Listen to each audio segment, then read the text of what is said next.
Buenas noches, amigos. Muchísimas gracias por acompañarnos una vez más haciendo estos extraños en la noche.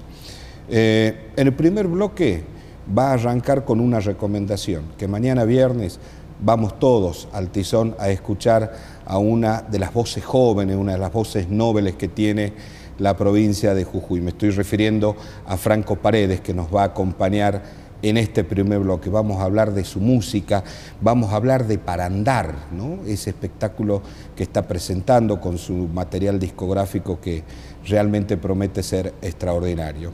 Y en el segundo bloque voy a partir de una premisa. Yo no creo en las casualidades, creo en las causalidades. ¿Por qué digo esto? El día que se estaba recreando la batalla de León, el día grande de Jujuy, mientras los gauchos hacían esta recreación de esta batalla tan importante, en ese mismo momento estaban sacando el paño de la bandera de la libertad civil, y abajo de ese paño otra bandera argentina que nadie sabe, al menos no hay ningún registro de cómo llegó ahí. De eso vamos a hablar en el segundo bloque porque nos va a acompañar Valentina Millón. Así que les propongo una pequeña pausa y ya estamos con la música jujeña.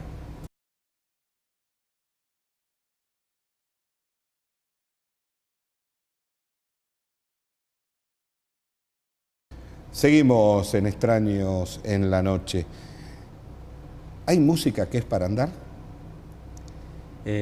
Yo creo que toda la Antes música... Gracias, Franco, por estar acá. Andrés, muchísimas gracias, buenas noches a ti y a todos los que siguen cada jueves este ciclo, ¿sí? Y por donde han pasado tantos compañeros de este camino que es el mío, el de la música.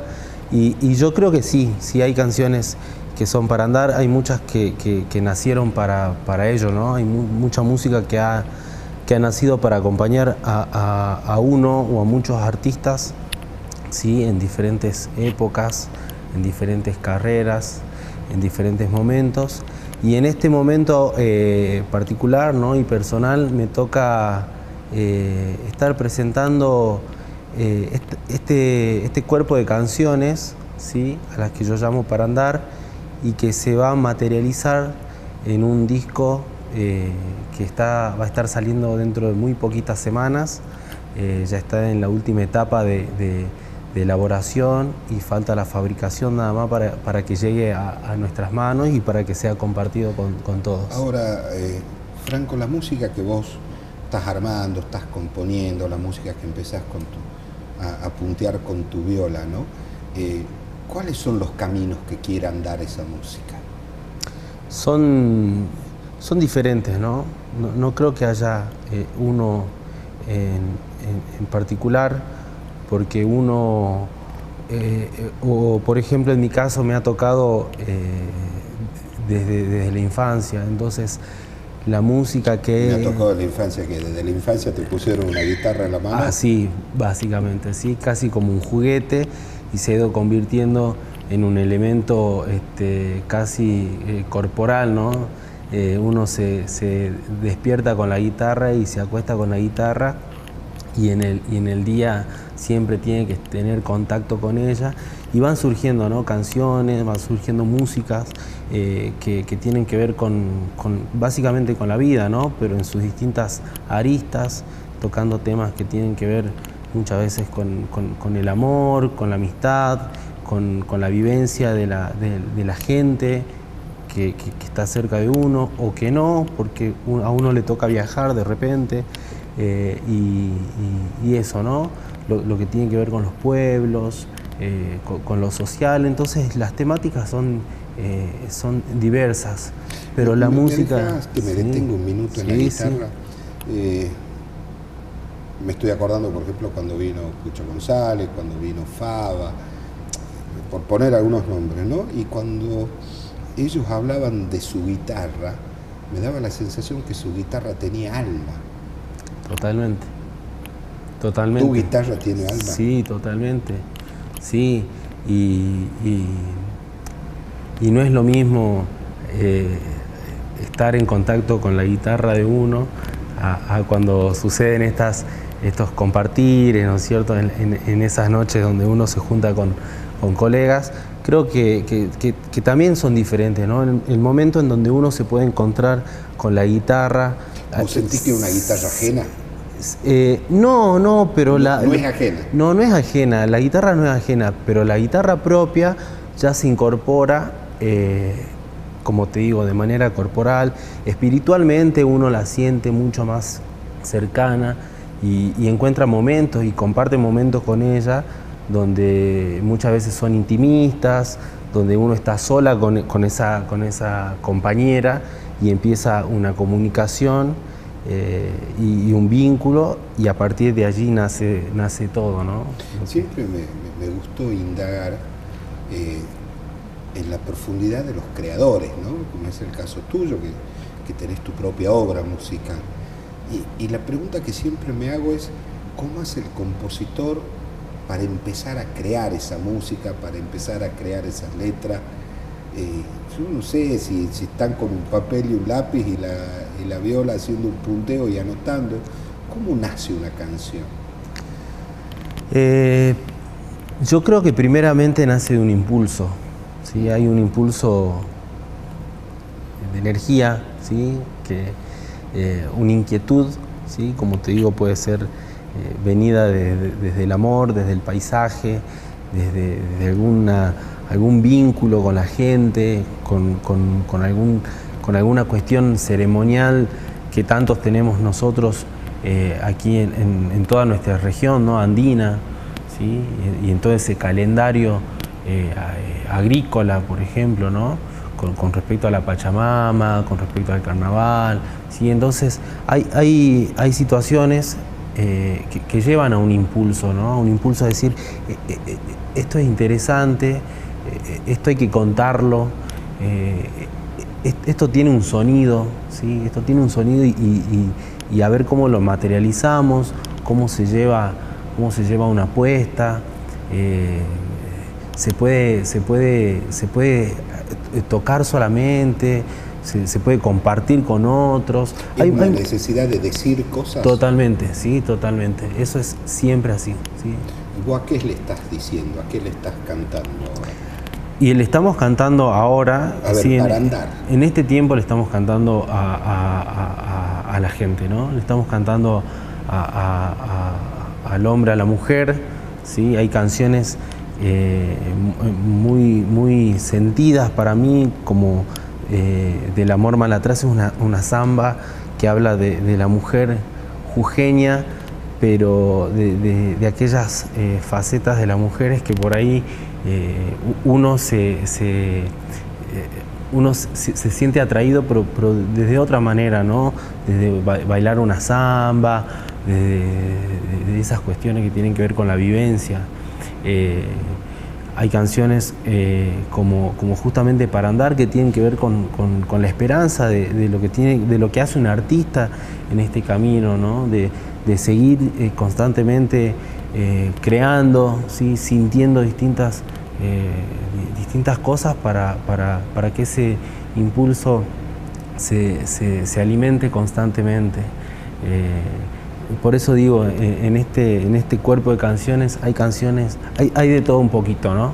¿Y qué rol tienen los clásicos de la música jujeña dentro de tu vida musical? Muchísimo. El repertorio jujeño es algo que es extraordinario, ¿no? Sí, yo creo que es de los más ricos que tiene nuestro país, ¿no? Yo lo considero así.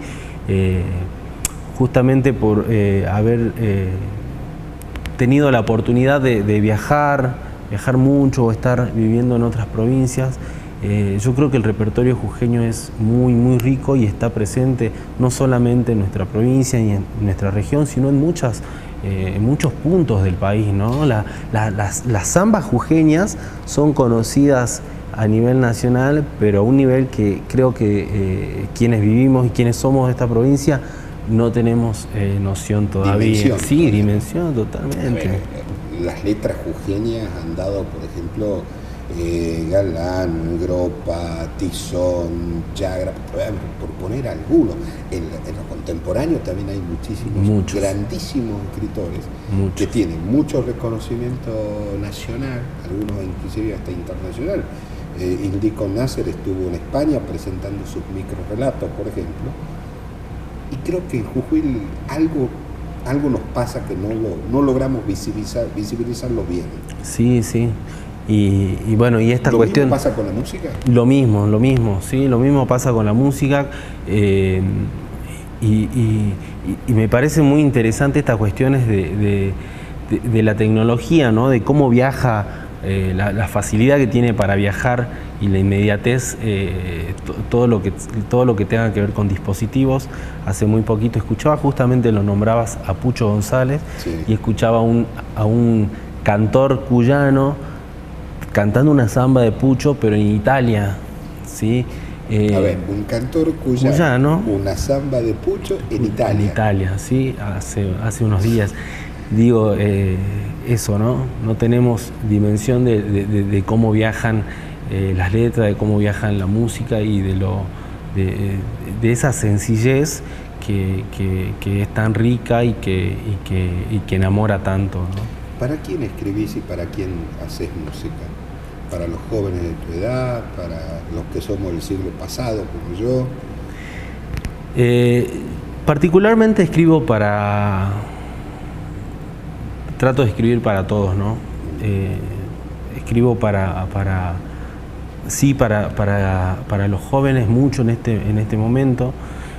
Me toca tener contacto con los jóvenes por mi desempeño docente también, ¿sí? Entonces hay muchas canciones que han nacido también de ese contacto, ¿no? Hay una canción que forma parte de Para Andar, que se llama Somos, y de alguna manera el proceso de creación lo hicimos con los chicos, ¿no? Hablando de esto, ¿no? De quiénes somos, cómo nos vemos, ¿sí? Y a partir de allí, qué tenemos, ¿sí? Cuáles son nuestros valores, nuestras costumbres. ¿Qué son los jóvenes de hoy acá en Jujuy? Los jóvenes son seres totalmente creativos. Yo creo que son eso, y los veo y los vivo. Yo vivo, me toca vivir eso de muy cerca, y creo que son eso, ¿no? Seres que están en constante creación. Si uno puede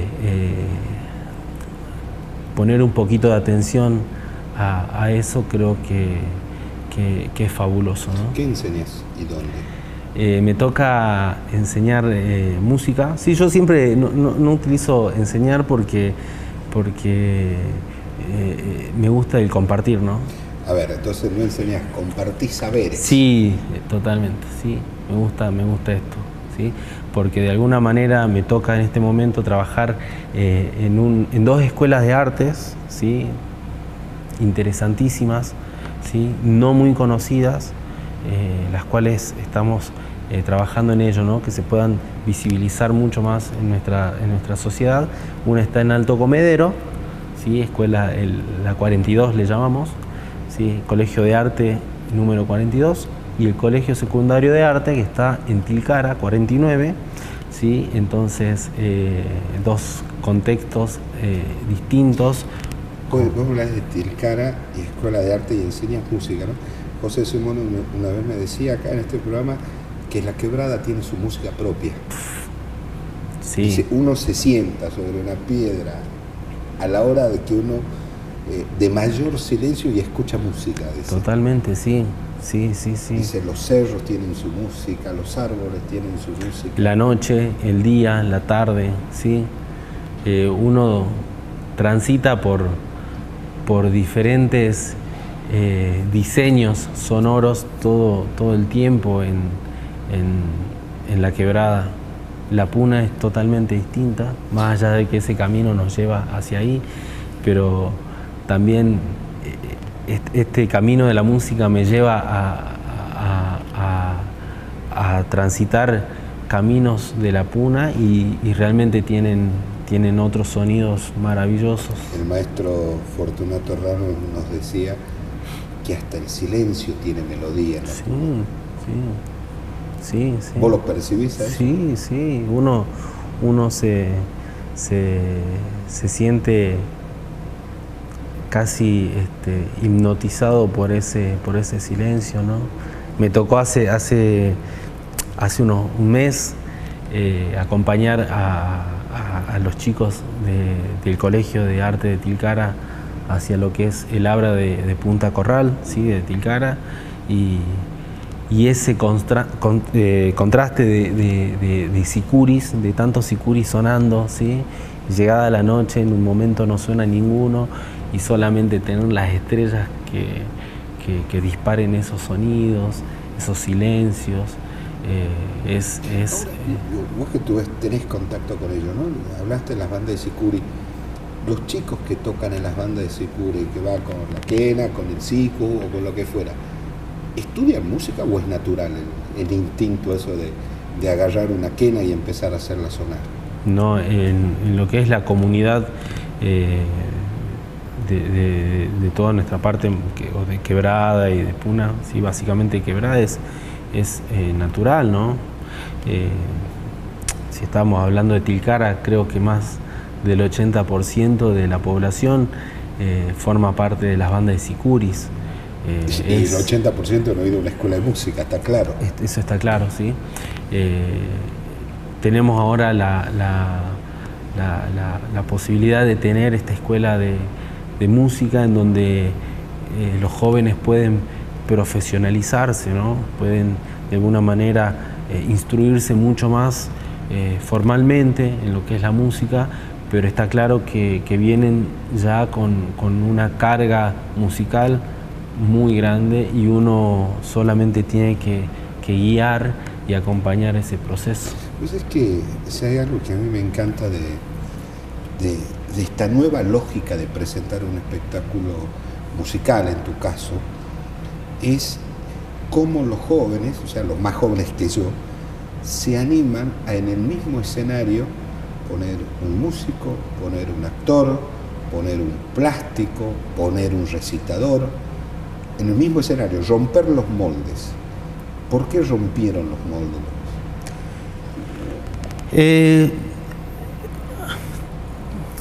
Creo que esta sociedad cambiante, ¿sí? o en constante movimiento, nos lleva a eso, ¿no? Nos lleva a eso. Yo creo que esto de que hablábamos, ¿no? De prestar atención a lo que sucede en otras cuestiones como tienen que ver la tecnología, ¿sí? Los medios, hace que la percepción, ¿sí? Tenga necesariamente que tener otros estímulos. Digamos, a ver, ¿hay otras sensibilidades? Sí, seguramente, sí. Los estímulos se despiertan muy fácilmente y el artista yo creo que se siente atraído, o por lo menos a mí me atrae esto, ¿no? De despertar las sensaciones, despertar emociones, despertar estímulos, en este caso en una presentación, ¿no? Mañana en el Tizón vas a estar vos, tu guitarra, va a haber qué más arriba del escenario. Bien, mañana en el Tizón, ¿sí? 21 a 30 horas, sí. Vamos a estar arrancando, así que ya vamos invitando. Estamos en escena, ¿sí? Principalmente quienes venimos presentando estas canciones, ¿sí? Con dos compañeros valiosos que apoyan este camino, como lo son Germán Zumbaño en piano y Walter Alba en batería y percusión. Ellos vienen trabajando ya hace un tiempito y me tomé el atrevimiento, ¿sí? Y el gusto de poder invitar a Ana Quinteros en charango, ¿sí? Una joven charanguista de acá, de compañera del medio, ¿sí? Que va a hacer también presentaciones de algunas canciones que ella viene trabajando, ¿sí? Vamos a hacer canciones a dúo en bajo y guitarra, algo que tampoco se ha visto acá en la provincia, ¿sí? Combinaciones bastante extrañas de alguna manera. ¿Qué sería música fusión? Eso sí, tratamos de jugar, ¿no?, con los sonidos. Entonces de repente un charango, ¿sí?, un instrumento ya que tiene toda una tradición acá en nuestra provincia, con exponentes, ¿sí?, que no hace falta decir nada, ¿no? Y por ahí el bajo eléctrico, que es un instrumento relativamente nuevo en la escena de folclore, ¿sí?, que viene de otra música y que se ha incorporado al folclore. En esta noche lo vamos a unir y van a estar los dos solitos en algún momento en escena, ¿sí? Ya vamos adelantando un poquito de lo que sucede. Y bueno, lo que contábamos, ¿no? Vamos a tener intervenciones teatrales de Melina Camargo, ¿sí?, que es una actriz de la zona de Perico, ¿sí? Ahí, a ver, soy del siglo pasado, ¿no? Me cuesta ver cómo va a intervenir una actriz en un espectáculo folclórico. Sí, eso es lo que estamos trabajando hace un tiempito. Claro, mi imaginación llega al bailarín, ¿entendés? Claro, hasta ahí nomás llega. Sí, que bueno, justamente lo hemos hecho en el último Tizón, en diciembre. Hemos invitado a 3 de los bailarines y formadores de bailarines también, como son Rubén Luna, Natalia Vaca y Belén Calapeña. Han estado ellos participando, y para esta ocasión quisimos cambiar esa escena, ¿no? Quisimos cambiar la apuesta y arriesgarnos a una actriz que pueda intervenir con algunas cuestiones que tienen que ver ya con pautas, ¿no? Si esta actriz entra acá, no entra acá, y después cuestiones que tienen que ver con el azar, ¿sí?, con la improvisación, en donde de repente estaremos tocando una canción y aparecerá a decir quién sabe qué. Así que, pero bueno, nos gusta el riesgo. Creo que el arte también tiene ese camino, ¿no? Tiene el camino de preparar, juntarse, ensayar canciones, y hay lo esquemático está y puede no estar de alguna manera, ¿sí? Puede salirse. Pero esto de innovar, ¿no? Sí. De atreverse, de romper barreras. Sí. Aparte, ya yo considero compañeros de arte, ¿no? La música se abre, ¿sí? Deja penetrar a las otras disciplinas, a las artes plásticas, a lo que es multimedia, ¿sí?, que tiene que ver más con la tecnología, y el teatro también, ¿no? El teatro forma parte del arte, obviamente, y en este caso se mete en esta presentación a contar su historia también, ¿no? A contar lo que es el teatro, a contar que el teatro también es música, que también es palabra, también es sonido. No necesariamente es un café concert ni una comedia musical. No. El Tizón tiene una particularidad, ¿no?, que a mí me encanta, que es un teatro muy intimista, donde el contacto entre el artista y el público es muy estrecho. Muy estrecho, sí. Muy sincero. Sí, es por eso que nos gusta tanto volver ahí, ¿sí? Estamos todos los años siempre esperando ese espacio, esa fecha a que llegue, porque se generan comunicaciones muy lindas y nuevas en cada presentación, ¿no? Esto que vos decís, ese contacto,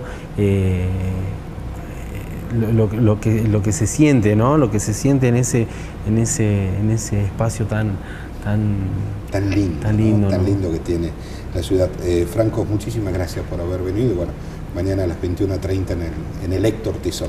Ahí estaremos presentando canciones para andar con, bueno, Germán, Walter, Ana y Mel.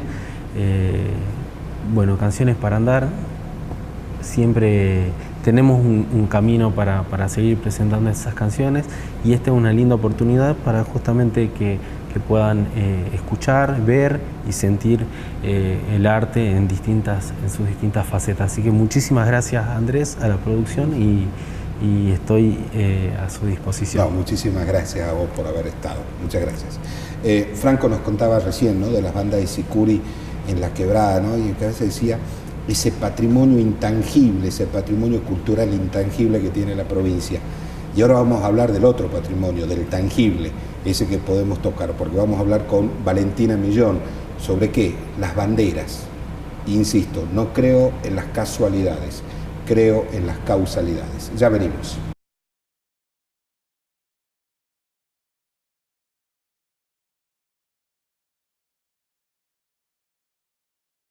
Hace algunos días estábamos haciendo el programa de Regreso en Radio 2 y uno de los móviles nos comentaba todo lo que estaba aconteciendo en León, donde el gauchaje estaba recreando esta batalla tan importante en la historia de la provincia y del país, ¿no?, recreando la batalla de León, día grande de Jujuy.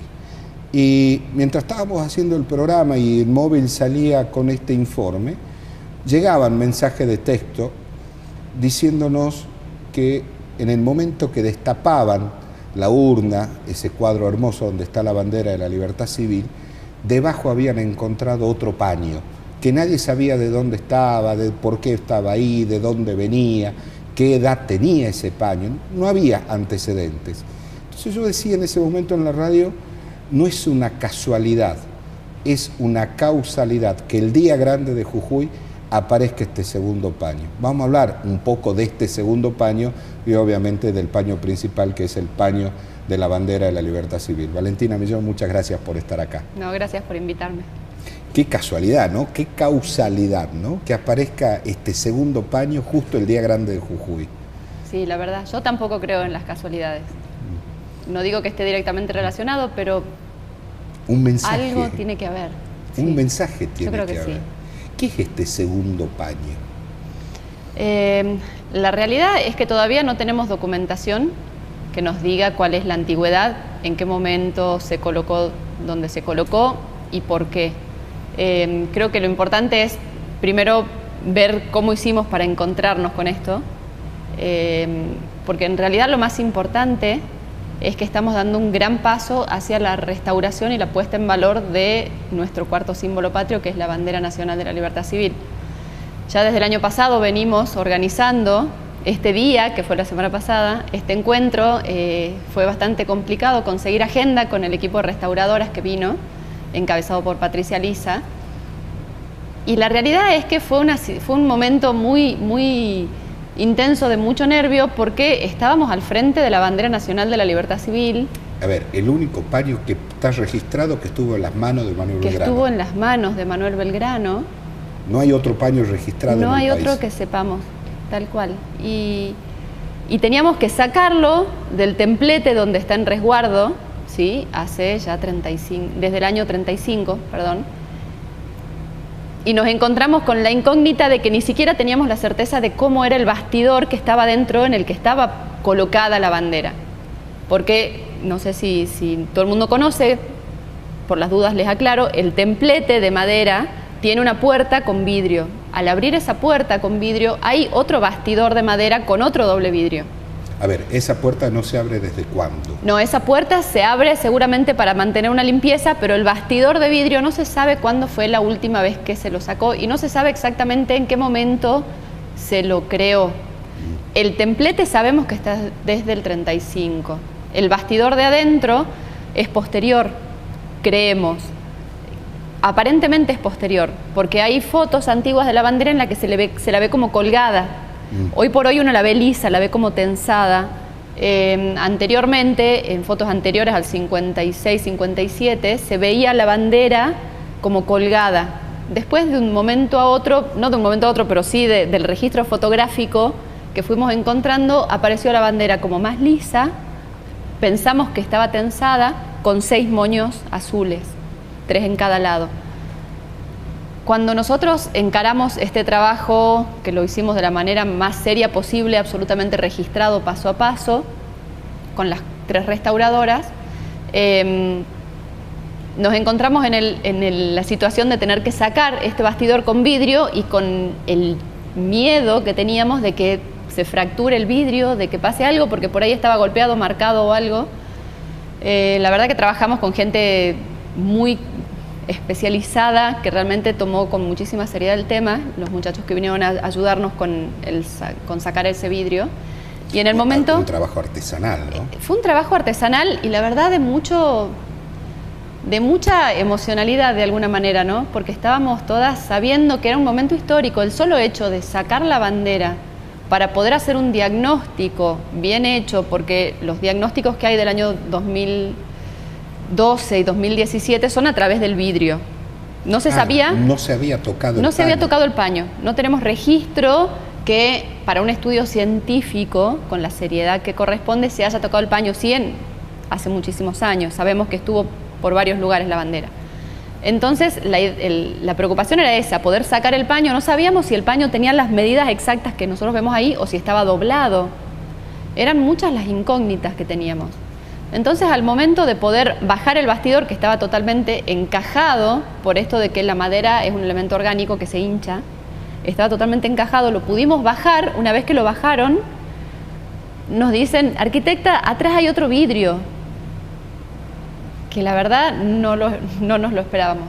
Cuando vamos a la vuelta, nos damos que había otro textil con 3 franjas, una azul, una blanca y otra azul. ¿Azul o celeste? Azul brillante, un azul bien intenso. La verdad que la sorpresa fue enorme y fue una mezcla obviamente de emoción por haber logrado hacer las cosas bien y la sorpresa de que no nos esperábamos porque no teníamos registros. Más allá de que hoy por hoy, a partir de ese mismo día y el día siguiente empezaron a llegar algunos comentarios, que hay gente que dice que ya la habían visto, que habían épocas en que se la sacaba al balcón. No tenemos un registro claro y realmente un documento que certifique eso. ¿Cuándo se la sacó? ¿Quién había visto? Si realmente habían visto este paño. Había una foto, ¿no?, de una niña con... Sí. ¿Sería esta bandera? De 1903 es esa foto. 3. Bueno, que fue donde en el Colegio del Huerto. Esa... ya está determinado de dónde era. Sí. ¿Quién es la niña? Sí. Está todo, en realidad no solo que está determinado, ahora ya está circulando por todas las redes. Fue la última vez que se sacó de Casa de Gobierno, porque antes estaba en el edificio antiguo de Casa de Gobierno, ¿sí?, que es donde hoy es el banco, que es en la calle Alvear y Necochea. Esa foto ahora empezó a circular por todos lados y se nota como que hay otra bandera atrás. Y la realidad es que es algo que se usaba, teniendo un bien tan preciado como era la bandera nacional de la libertad civil, con todo el deterioro que ya tenía, porque la realidad es que a lo largo de su historia sufrió un deterioro muy grande. Hubo una época en que estaba en la iglesia catedral, que cuando todo el mundo habla de la iglesia catedral y de la época en que estaba la bandera, me gusta aclarar que no es la iglesia catedral que vemos ahora. También tenía problemas de filtraciones, problemas de entrada de agua, graves problemas de humedad. Ahí estaba el paño colgado y sufrió muchísimas inclemencias de alguna manera. En algún momento fue cortada. Tiene muchos parches, tiene muchas costuras. ¿Está remendada la bandera? Sí, en muchos lugares. Entonces, es realmente un elemento que se utilizaba muchas veces, como te decía, esta bandera de atrás, para resguardarla de alguna manera, para resguardar la materialidad de esta bandera más importante. Pero no hay registros de que digan que es este otro textil hallado. Hay algunas imágenes más antiguas que aparentemente...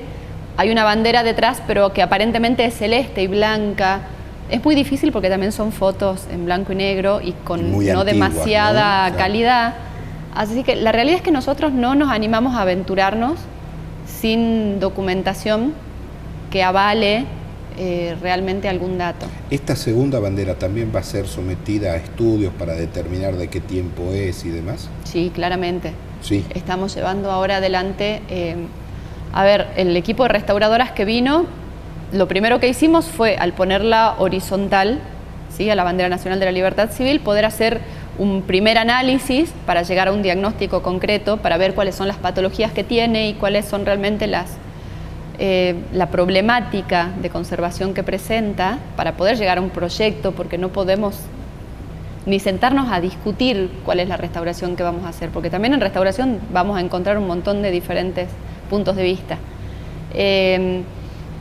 Nos encontramos con que la bandera nacional de la libertad civil está totalmente adherida a un lienzo. Están en un bastidor de madera forrado por lienzo de ambos frentes. En un frente está totalmente adherida, seguramente con algún adhesivo orgánico, y del otro lado, en otro lienzo, está adherido este otro textil. Sí quiero aclarar, porque por ahí lo leí en diferentes artículos, que estarían adheridas entre sí. Eso no es real. No están adheridas entre sí. Yo me imagino que si hubieran estado adheridas entre sí, uno se para frente a la bandera y se transluce. Claro, se hubiera dado cuenta. Sí, muy posiblemente sí.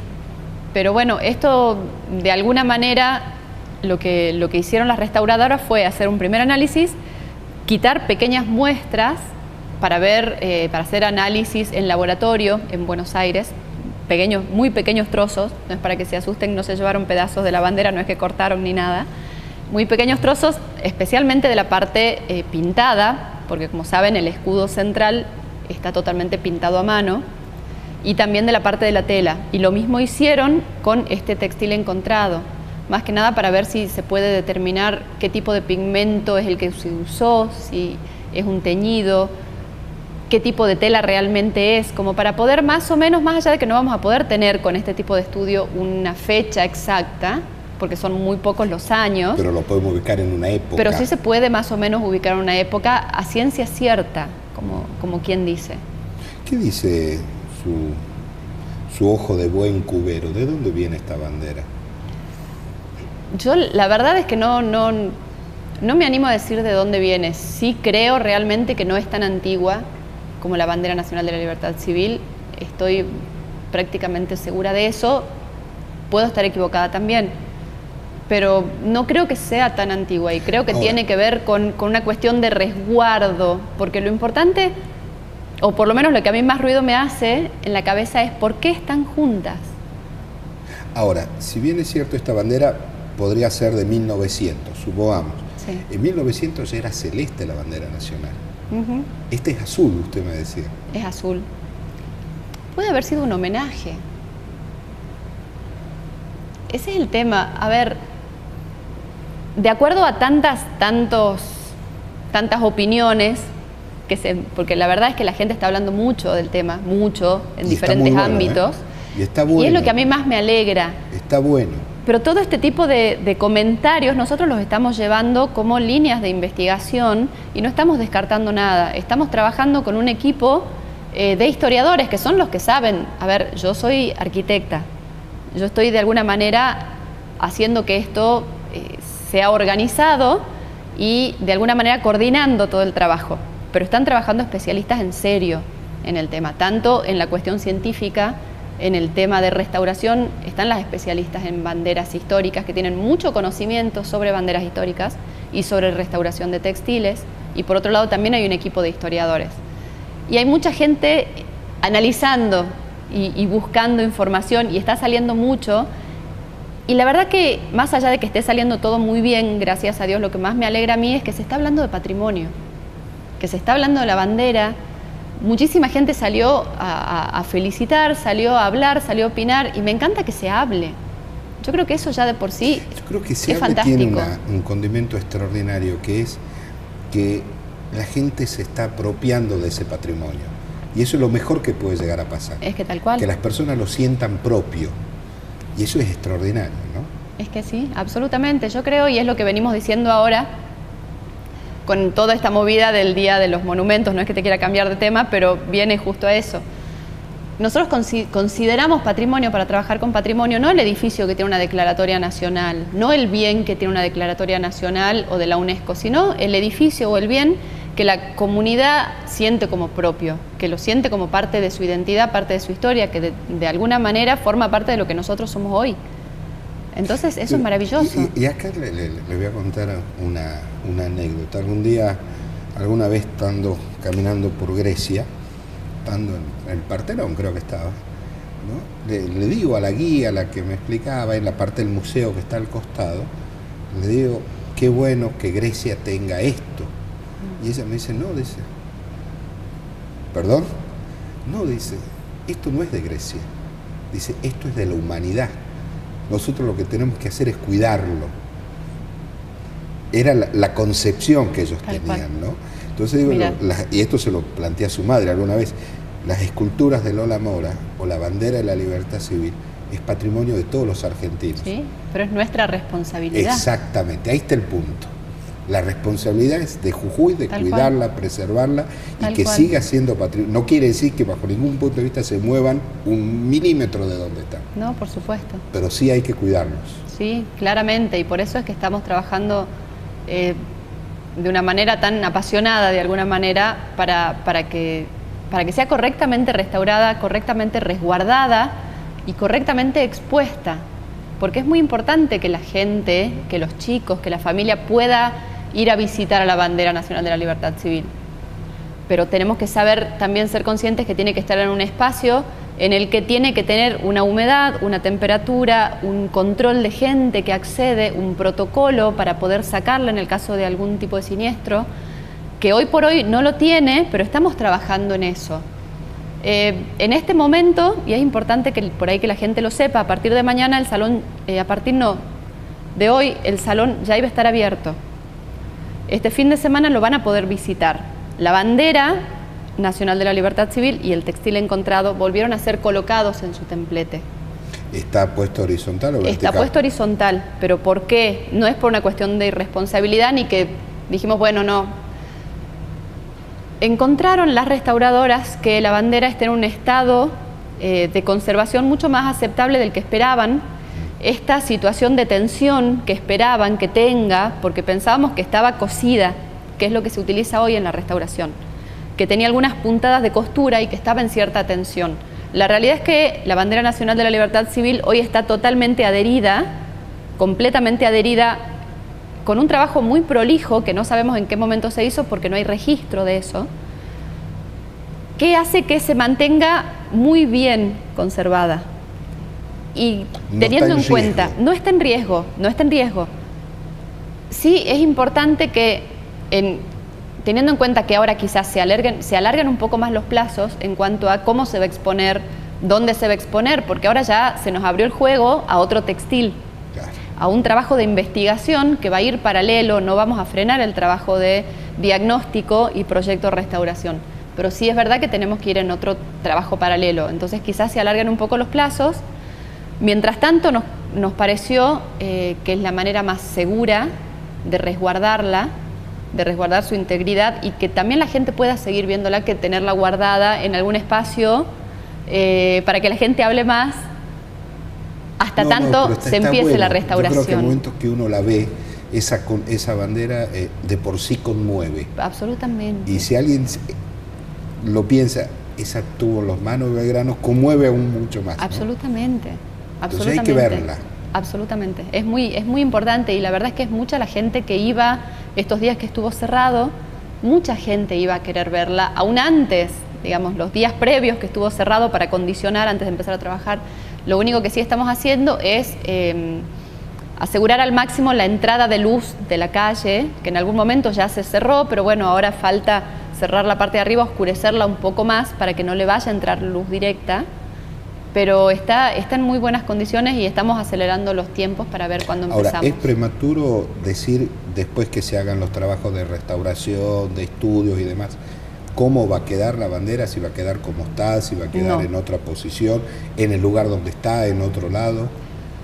A ver, la intención y la línea de proyecto que estamos llevando adelante es que la bandera no va a salir de Casa de Gobierno, pero no va a seguir expuesta de la manera en la que está y seguramente no va a seguir expuesta en el Salón de la Bandera. ¿Por qué? Y esto lo discutimos mucho. El Salón de la Bandera es de por sí una obra de arte. Sí. El Salón Dorado, ese es una maravilla, es una belleza y es monumento histórico nacional, forma parte del edificio que es monumento histórico nacional. Entonces, muy difícilmente nosotros vamos a poder... Un estilo francés, ¿no? Sí, sí, pero es realmente... Es bello. ¿Cuál es el tema? Ponernos ahora a condicionar este espacio para que tenga la humedad controlada, la iluminación controlada con las arañas maravillosas que tiene, va a ir en contra de también exponer y poder disfrutar de preservar ese salón. Entonces nuestra intención es preservar ese salón. Seguramente por el diseño maravilloso del templete vamos a tener una réplica y vamos a diseñar correctamente, cercano en el ámbito de Casa de Gobierno, un espacio acorde a los requerimientos de nuestro bien patrio, que es muy importante. ¿Un trabajo de cuánto tiempo estamos hablando? No te puedo dar plazos ahora porque estamos recién esperando los primeros resultados del laboratorio y recién la primera devolución formal de las restauradoras. Hasta tanto no tengamos esa devolución no podemos sentarnos a hablar de un proyecto de restauración, ni de un proyecto de exposición tampoco. Ya tenemos lineamientos claros, pero todavía no podemos hablar de tiempos. Recién me llegaba por WhatsApp una foto de lo que está pasando ahora en Culturarte. Me llegó la foto de un telégrafo. ¿De dónde salió ese telégrafo? Rarísimo. Es maravilloso. Hoy inauguramos una muestra que la verdad que nada, nos llevó mucho trabajo y mucho amor hacerla, que en realidad es un primer paso y tiene que ver con lo de los edificios patrimoniales como materialidad de la historia. La idea es acercar un poco esta arquitectura, estos edificios a la gente, entendiendo el por qué fueron creados. No es que un edificio patrimonial es un edificio antiguo, hermoso, pero que no se puede tocar, no se puede refuncionalizar, no se puede hacer nada. Y la idea es entenderlos como parte de la historia, como parte de una geografía determinada, como parte de un momento específico, político, social, cultural, religioso, y que de alguna manera están conviviendo con nosotros hoy. Empezar a verlos desde ese lugar y dentro de los ejemplos que empezamos a tomar, hablamos en una parte muy especial del ferrocarril y la idea de la muestra es mostrar un poco, no solamente hablar de los edificios, hablar un poco de la historia, hablar un poco de los edificios y mostrar elementos que tengan que ver con esa historia, que sea algo cercano a la materialidad y la historia viva. Y dentro la historia viva y dentro de esto, de algunos elementos, pero claro que sé qué es eso. Yo te lo regalé. Bueno, esto es historia viva. Claramente. Bueno, eso forma parte de una época. Alguien estuvo golpeando ese clavo para que entre en algún momento en un durmiente. Lo que yo pensaba cuando puse el clavo acá adornando esta mesa es las historias que pasaron arriba de ese clavo. Pero... las historias que pisaron ese clavo. Más allá del señor que con su martillo lo golpeó hasta pintarlo, sí. Las historias que pasaron por ahí arriba. Eso es maravilloso.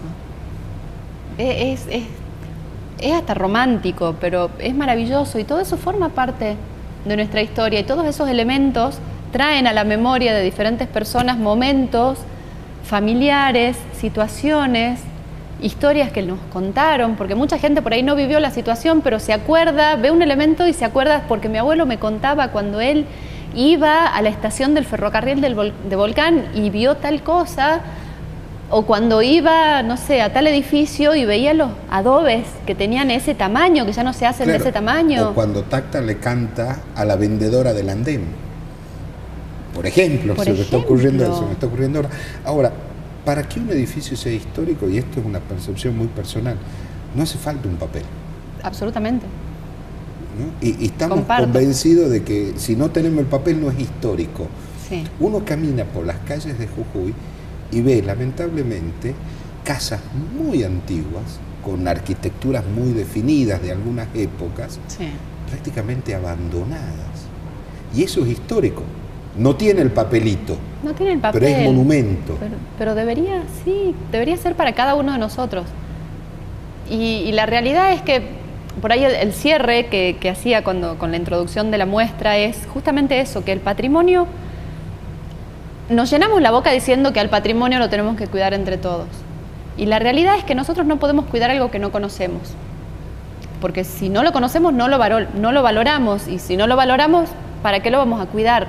Entonces creo que tiene que ver con eso, con empezar a conocernos para poder apropiarnos, y un poco de eso se trata la muestra y todas las actividades que estamos por hacer ahora este fin de semana por el Día Nacional de los Monumentos, de vivir los edificios, de vivir las actividades, de vivir la historia, de escuchar, de mirar, me parece que es muy importante eso, que entendamos que formó parte de lo que hoy somos.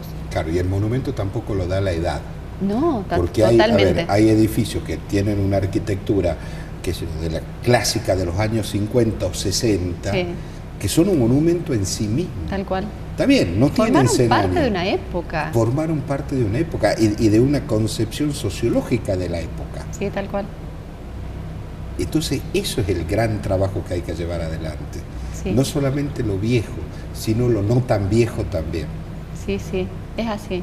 Y totalmente. Que la riqueza arquitectónica de la ciudad no solamente lo da el Cabildo, no solamente la da Casa de Gobierno, sino aquellos edificios que marcaron épocas y escuelas arquitectónicas. Totalmente, totalmente, y que tienen que ver también un poco con diferentes situaciones, porque algunos edificios son simplemente muestras de un estilo arquitectónico, y hay muchos edificios que forman parte de un hecho histórico en sí, que eso también es como súper interesante, el reconocimiento, como para acercarnos también a la historia, es un ida y vuelta, porque los edificios históricos son la materialidad de un mensaje, de algo, es algo que hoy está conviviendo conmigo, y en ese mismo espacio, con esas mismas paredes, pasó algo sumamente importante para nuestra historia de Jujuy, o sumamente importante para la historia de mi familia. Eso está bueno poder sensibilizarnos, entenderlo, conocerlo. Pero para eso tenemos que conocerlo. Por eso, a ver, quiero invitarlos a todos a participar este fin de semana a las diferentes actividades que hay. Y en parte hay una de las actividades que me parece que está muy interesante, más que nada para llevar a la familia, para llevar a los chicos, que se va a repetir sábado y domingo, que vamos a empezar con una representación teatral, vestidos de época, en la calle, representando de alguna manera lo que fue la muerte del general Lavalle, entre otras actuaciones. Acá yo voy a hacer una crítica feroz a la gente de cultura, a ver. Los que están y los que se fueron. Sí. Se fueron hace un año, se fueron hace 2 o se fueron 10. No hay quien represente el romance de la muerte de Juan Lavalle. Me parece criminal. Bueno, pero que es un romance tan bello. No hay quien lo represente. Pero sería muy interesante empezar a trabajar en eso. Pero tiene que ser una política de Estado. Absolutamente de acuerdo con vos. Sí. Yo creo que el patrimonio nos tiene que interesar a todos. Porque es importante para todos. Tiene que ver directamente con nuestra identidad, con nuestra economía, con el turismo. A ver, siempre nosotros tenemos como la puja desde cultura con turismo. Siempre decimos que somos los hermanos pobres de turismo. Pero la realidad es que turismo sin patrimonio y sin cultura no es que no exista, porque hay ciudades en que te pintan una piedra de azul y te dicen acá pisó. Preguntémosle a los cordobeses. Te cobran para que mires esa piedra. En Jujuy estamos rodeados de patrimonio. Pero hay dos patrimonios, lo que charlábamos hace rato con Franco Paredes. Está el patrimonio tangible, este clavo, y está el intangible, la banda de Sicuri. Tal cual. Están los dos patrimonios y hay que cuidar los dos de manera paralela. Hay que cuidarlos a los dos, y aparte están directamente relacionados. Yo estoy convencido que el viajero de hoy no viene a sacarse una foto en el Monumento a la Independencia en Humahuaca. Viene a palpar la cultura del lugar. Totalmente. Las dos, la tangible y la intangible. Sí. Y ahí es donde tenemos que apuntar. Sí. ¿Existe conciencia de eso? Yo creo que se está empezando, o por lo menos es una de las intenciones que nosotros tenemos. Yo creo que sí se está empezando a tener una valoración. Este año una de las políticas más fuertes, y la realidad es esa, apenas comenzó el nuevo secretario de Cultura, lo que nos dijo fue, este año la niña bonita de cultura es patrimonio. Y yo creo que es así, y tiene que ser así. Los hermanos pobres. Todavía no sabemos, en eso estamos. Pero me parece que es muy importante que trabajemos juntos, no que uno valga más que el otro. No, está claro. Le pido un párrafo del Cabildo. Sí. Vi que se está trabajando en la fachada del Cabildo. Sí. ¿Qué es lo que van a hacer en las fachadas? Estamos cerrando el proyecto específico para hacer un refuerzo. Tenemos que hacer un refuerzo estructural. Que teniendo en cuenta la materialidad del edificio, que, bueno, más allá de su antigüedad, tiene la gran mayoría en adobe y la parte de la arcada de adelante está en ladrillo, la manera de intervenir este tipo de arquitectura es muy específica. Muy cara. No necesariamente cara, pero es como más complicada, es más compleja, porque hay que tener mucho más cuidado que cuando yo tengo una obra de ladrillo más nueva en la que puedo hacer simplemente un refuerzo estructural de hormigón armado o meterle hierros y me olvidé, no se cae. Pongo revoque, tapé. En este caso nosotros estamos hablando de un edificio patrimonial en el que lo que vayamos a hacer tiene que convivir con el material origen.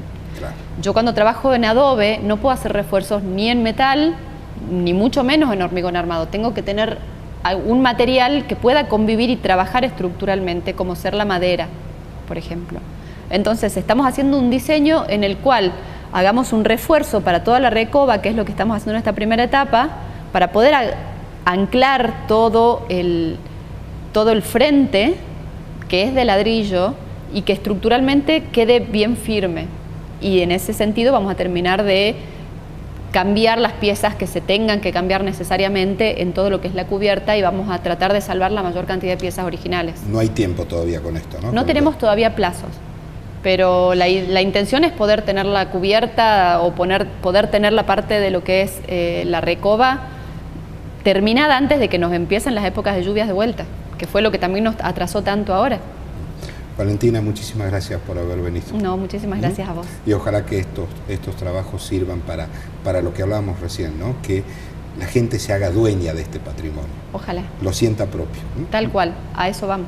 Muchas gracias por haber estado. Gracias a vos. Y a ustedes, muchísimas gracias por habernos acompañado. Dios mediante, el próximo jueves a las 22 nos encontramos acá en la señal de Canal 2 para hacer otros extraños en la noche. Chao.